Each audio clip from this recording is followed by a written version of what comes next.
I mean, as you can see, I didn't know. The mere fact of you concealing it in your bag is a crime in itself. So you're going to go to jail since you're going to be a liar. I'm not. Great. I'm not lying. Great. I don't care if you're lying or not. You lied. I mean, You lied. Welcome back to Advocacy, Alchemy with Professor Ross. Today we have a good one, guys. We're going to be diving into a fascinating case involving retail theft, or as is more commonly known, shoplifting. But this isn't just any case. This one includes a Target restroom, a certain type of female trash can, and a series of excuses you won't believe. Let's break it all down. Inside your purse. And then you going into the bathroom? I had to go poop. I had to take a shit, literally. Yeah. I mean, as you can see, I didn't know. The mere fact of you concealing it in your bag is a crime in itself. So you're going to go to jail since you're going to be a liar. I'm not. Great. I'm not lying. Great. I don't care if you're lying or not. You lied. I mean, You lied. You lied. You're going to jail. I didn't lie to you. Okay. Why did we put it in the trash? Why don't you just come out and be straight up about it? I mean, I didn't put it in the trash. Like, how did it end up there then? I don't know. I didn't put it in that trash. I wasn't even. I didn't put. I went to go poop in the bathroom, literally. I went to poop in the bathroom. So you went to poop in the bathroom. You had all intentions to pay for this, but you put it in the trash can. Where was it at? It was in the toilet, like the tampon trash can. Oh, really? So you had intentions to pay for this, but you're going to go into a bathroom after you conceal it, and then you're going to throw it in a tampon trash can. I didn't. Because you had to poop. No, I had to go poop. I didn't go into the bathroom to steal anything. The mere fact of you doing what you did is you stealing it. I didn't. Well, I don't understand. Like, I didn't leave the store with anything. My question is, how did it end up in the trash can though? Why didn't you come out? You know I was in there. I didn't know what had happened. I didn't know why. I didn't know who you were. Who was saying is April So in here? you had some idea, clearly, if it was in the trash can. But I didn't put it in the trash can. I did not stick that in the trash can. You're comfortable with her? Yeah. Okay. I'm going to go try to, we can arrest him too. Okay. Are you on probation, April? No, sir. Is he on probation? No, sir. No? You will be soon.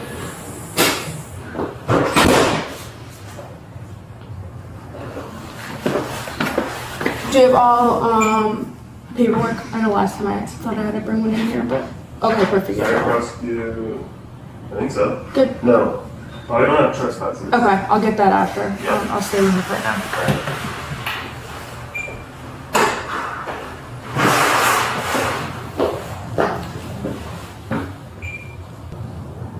Do you have an ID on you?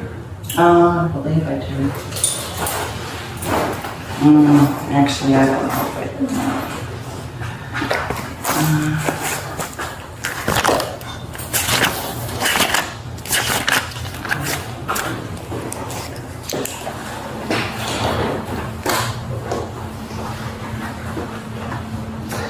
No, I don't. Okay.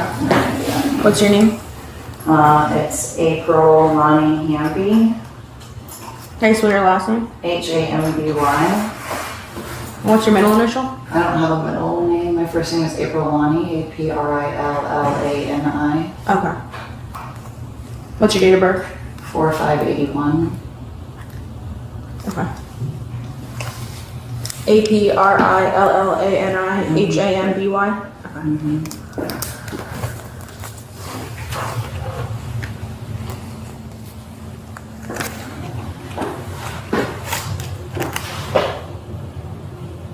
Do you have a valid license? I do. Okay.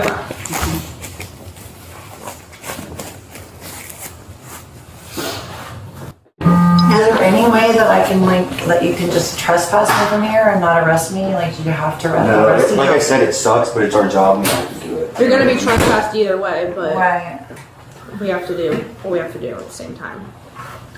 So what am I getting charged with? Retail theft.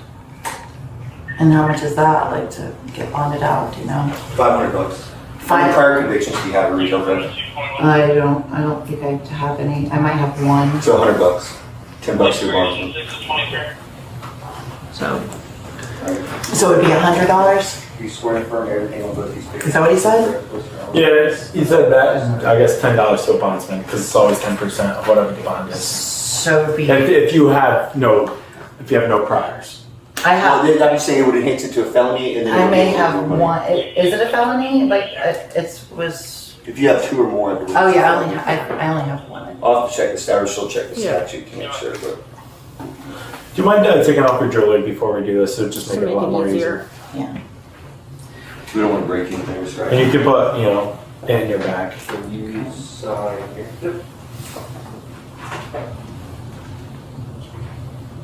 You have nothing in your bag, right? That has to be concerned about or anything like that? Okay. Well, Do you want to take this ring off? it kind Because that's going to have to come off anyway at some point. kind of is the worst thing that could happen. It was my And you could have been involved in a capital murder or something. Yeah, I mean, obviously. Put your hands together like you're praying. Just go to the floor, right? It's only $100. I'm sure you can call somebody that will sign it for you. You're not going to you're not on bond, nothing like that. You're not going to break your bond. You're on paper. We're not going to violate you. Sorry, again. Oh, Pinching? it's a little tight.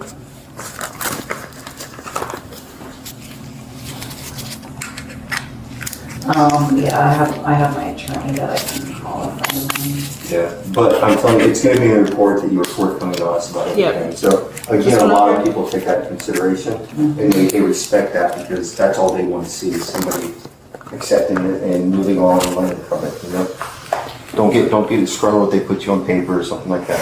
You know what I mean? I'd like to see you hold a sign out in front of the store saying that you stole.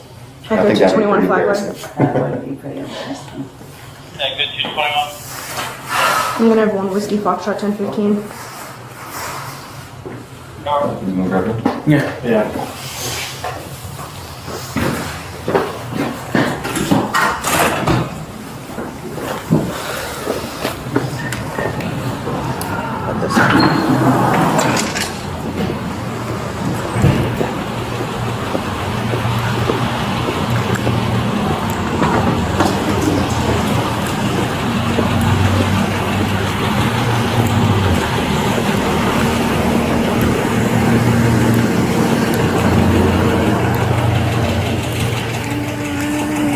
Let me go on this side first, and then I'll put you on the other side after the fact. If anything on you, it's gonna poke or stick me. Yeah. Huh? Why? Yeah, I know. That happened after I went over. It's okay. Go ahead and lean against the car. I'll just lean face the car. You said nothing on you that's gonna poke or stick me? She's fine with the boys. No? Yeah, I think she should get like a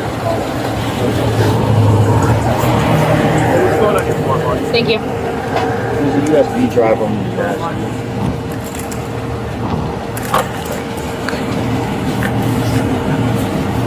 It smells like a little steaming. Stop. I don't know what happened. It literally all of a sudden did that earlier. After the...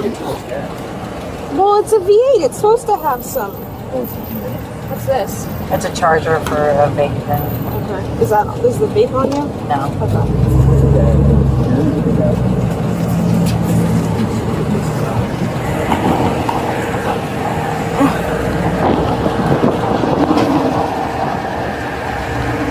I go to 21 on 3.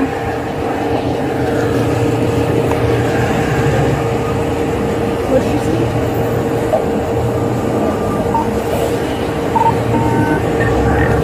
Go ahead and widen your stance a bit for me. I'm just gonna go feel on here, okay?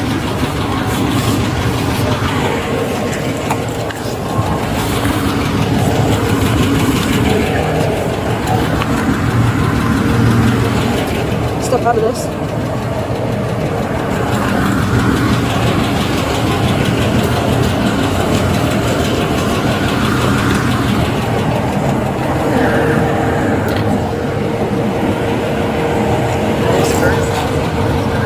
He's not in the car yet. No.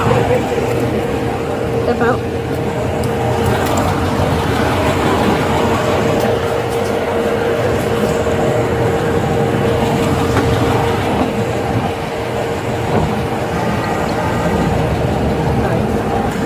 Come over here, we're gonna go on the other side.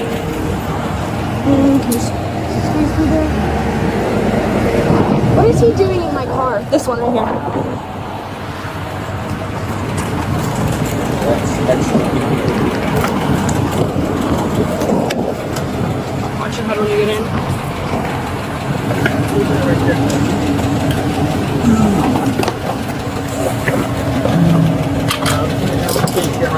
any way, how to cover yourself? Just try and don't necessarily push up against yourself as much. Just kind of, yeah. You can turn your back so you can. Okay, thank you. Hold on. In Florida, shoplifting is legally referred to as retail theft and is governed by Florida Statute Section 812.015. Retail theft includes unauthorized taking, possession, or carrying away of merchandise, money, or other property from a retail establishment with the intent to deprive the merchant of its full value. It also covers acts like altering price tags, transferring merchandise between containers, or removing shopping carts for unlawful purposes. Let's review the penalties. Number 1, petty theft. This is a second-degree misdemeanor, and it covers values of merchandise that's less than $100. The penalties are up to 60 days in jail and up to 6 months of probation, a fine of up to $500. Now, there's also a first-degree misdemeanor for petty theft, and this is for valued merchandise above $100 but less than $750. This carries up to 1 year in jail, 1 year of probation, and a fine of up to $1,000. Now from there, it goes into a different type of theft. They call it grand theft. This is a third-degree felony. It's for merchandise valued at more than $750, less than $20,000. Now the penalty goes up quite a bit. You're now talking about 5 years in prison, up to 5 years on probation, and a fine of up to $5,000. In this case, April's actions likely fall into the petty theft category. However, her behavior in concealing items and the total value of the goods will determine the exact charges. It looked like she stole like an Amazon Fire Stick or something like that. So we're talking about something probably less than $100, I would guess. Let's move into the evidentiary standards that are at play for every criminal investigation, arrest, and ultimately conviction. It starts at the bottom with mere suspicion, which is the lowest level of evidentiary standards and refers to a hunch or an unverified belief that something is wrong. In this case, mere suspicion arises when a store employee notices April, that's the woman who was stealing, acting nervously and repeatedly looking over her shoulder while holding merchandise. Now, that's an example. That's not what happened here, but an example. Next, reasonable suspicion. This involves specific or articulable facts that suggest a crime may be occurring. This could be seen when security observes April entering the restroom with merchandise, but without a shopping bag, raising concerns about her intentions. Next, we have probable cause, which requires sufficient evidence to believe that a crime has been committed. For April, this standard was met when unpaid items are discovered hidden in a tampon trash can, providing clear evidence of intent to shoplift. Preponderance of the evidence. This means that the evidence shows it's more likely than not that a claim is true. In this scenario, surveillance footage and the recovered items demonstrate April's intent to shoplift, satisfying this standard for a civil recovery action by the retailer. Next, we have clear and convincing evidence. This is a higher standard that requires a high probability that a fact is true. We usually say about 75% of the evidence points to a claim being true. If the retailer pursues damages, April's admission to hiding the items in the restroom, combined with store policies on theft, could meet this standard. Last, we have beyond a reasonable doubt. This is the highest standard, and it's used in criminal cases. This requires near certainty of guilt. We say about anywhere from 90 to 95% of the evidence needs to point to a person's guilt. To convict April, the prosecution would need to show through video evidence, witness testimony, and the recovery of merchandise that her actions met the legal definition of retail theft. This case highlights the importance of understanding the laws surrounding retail theft and the severe consequences of even minor shoplifting incidents. April's decision to hide stolen items in a restroom, it really didn't help her or prevent her arrest. It only made her situation worse. Remember, there's no such thing as a harmless theft. Every action has a consequence, and understanding your rights and responsibilities is key. Let me know in the comments what you think about this case. Have you seen or heard about anything similar? Or do you work in a retail environment? Be sure to like, subscribe, and share in order to keep learning with Advocacy Alchemy. I am Professor Ross, and this is Advocacy Alchemy. I'll see you tomorrow. Have a great day.